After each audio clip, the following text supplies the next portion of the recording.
Before I start talking about this, do not, ever register on a deep web forum. I was active until this shit happened, and man, do I regret it. The deep web is a beautiful place where you will see a lot of disturbing things if you look deep enough. It's quite hard for a new person to navigate himself through links and finding sites that are cool. And well, that was my problem. There's no portal or search engine for links that are interesting as far as I'm concerned. Most of the stuff you read about is quite hidden. The way I dealt with my problem was that I basically started to register on forums to get help from far more experienced users than me. I would have to make my way through countless images showing dead people that have either been mutilated to pieces, showing their bloody limbs beside their body, that is showing no indications of being alive or a person getting ran over by a car.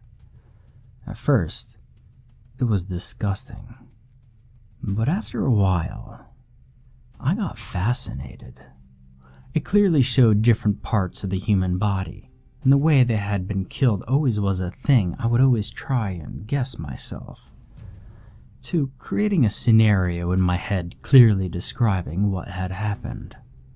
These images only came with a title that would say something along the lines of "Body torn to pieces by a knife," or "Aftermath of a truck crushing a person's head." So creating a scenario in my head was easy as my fantasy could run free. People would comment on these images with jokes and or sharing stories similar to these, or even images for that matter. Man, they're all insane, I thought to myself, while I, myself, was just as good. The only thing that was different was that I didn't comment or show any interest in these images. After I had finally found a user that I thought to myself would be experienced enough to give me some interesting stuff, I would contact them through a private message that most of these forums had. I wasn't looking for anything in particular, but I'm open-minded, so anything about conspiracy or some really fucked up shit would make me pleased. I kept on going for days, and I realized that my way of getting to things wasn't as effective as I first had expected it to be. I made a new topic stating that I was looking for links, and then went on to describe what I had already described. Let me tell you, a lot of the people on these forums are trolls, and they only give me links that were either gore or some other fucked up shit that I don't even feel like talking about. Unfortunately, there's no child porn. There was this one user, however. He contacted me privately saying he would love to help me find things that would satisfy me. Iceman53 lighted up in front of my eyes when I clicked onto his profile. He was clearly active on a forum called Winston's Chan. That forum was sort of like 4chan, except it was meant for an older audience where they would discuss the dark sides of deep web and also talk politics. No psychos or anything, just mainly men that was just as interested and fascinated as me in the deep web. The first message I got from Iceman53 went like this: "Hi bud, I read your thread and I would like to share with you some links. I decided to do this privately as these are probably the links that most people shouldn't find out about, and I'll categorize them for you." And he gave me a lot of links, and they were all accurate to his description, which proved he wasn't a troll and actually wanted to help me. I replied saying I appreciate it, and while I thought our conversation was over, he started to ask me questions. He was interested in why I wanted to see all the things I wanted, and why. To be honest, I don't even know why I wanted to see it, more than just to waste time. so I had a hard time replying back with a message that would not piss him off or think that I was unserious. After some time, I just came up with the excuse that I was a journalist and decided to have a look around and try to write an article about the deep web and the more socially acceptable parts of it.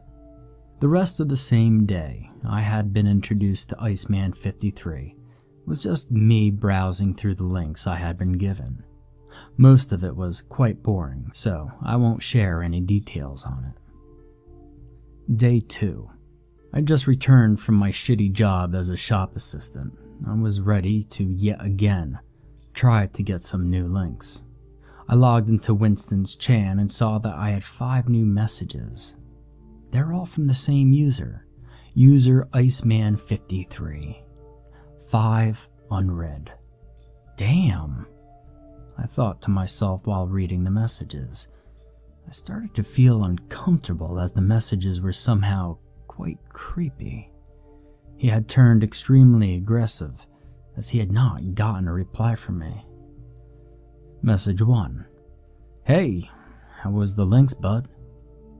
Message 2. How was the links? Message 3. Why aren't you replying? Message 4. You better reply to me, bud, or else you won't get more links, and you will have to pay a price. Message 5. Too busy writing the article, bud? I'm not angry. Reply to me when you can, bud. I could feel my heart being desperate to jump out of my chest when I was finished reading. The beats per minute from my heart would surprise anyone if someone had been keeping track of that at the time I was finished reading the last message. This guy was really creepy. The way he kept on calling me bud. The way he kept on writing the same shit. And the way he threatened me. Damn. I can't really report this to the police either. I thought for a long time about what to write to him as I didn't want any trouble or to make him even angrier or more disturbing for that matter. But then again, what if I tried to act creepy so the guy would just fuck off? I did put on my creepy attitude and started writing a message to him.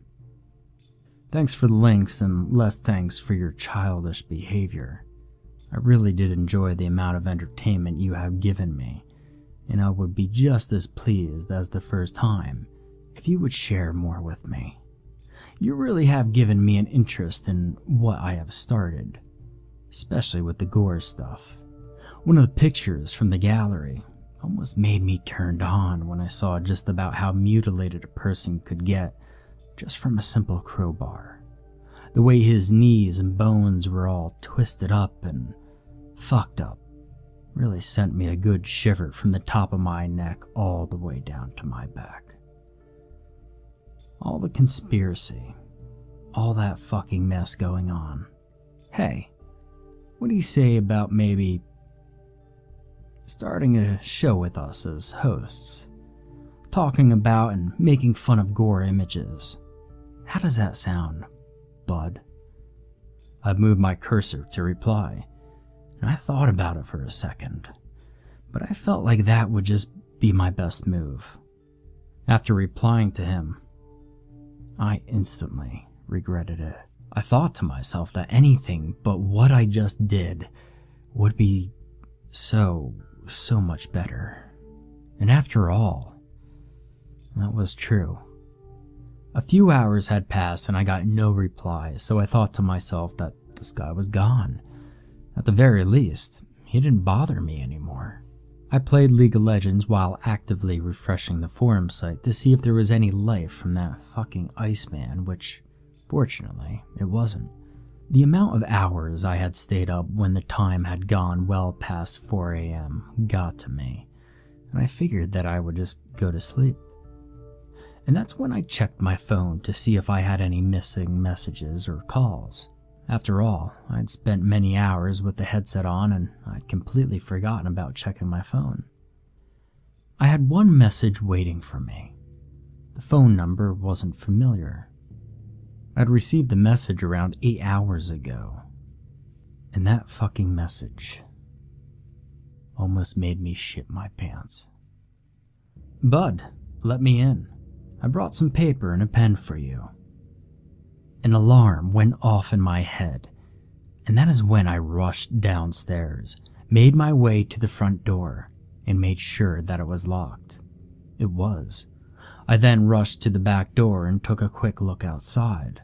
I scanned for anything looking like a human shadow and didn't see anything. And all of a sudden, my pocket vibrated as I had gotten a new message from my phone while making my way upstairs again, ready to call the police. And I read the message.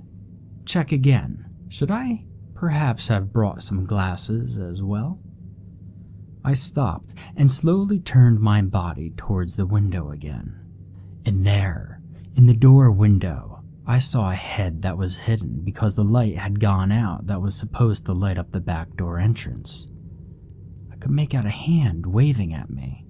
"Stay the fuck away!" I screamed while rushing upstairs.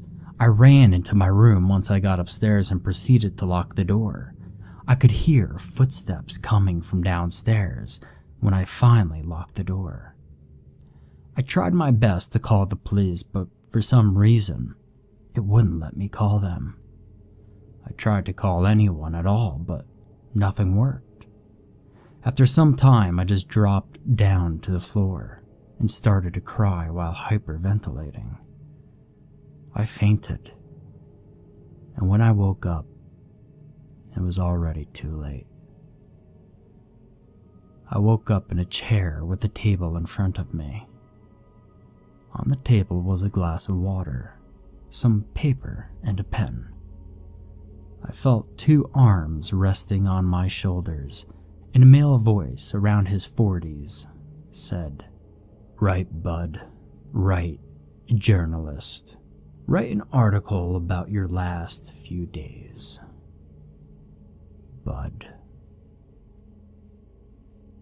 After he said that, I felt cold metal on my neck, and that is when I realized I had a gun pointed at the back of my head.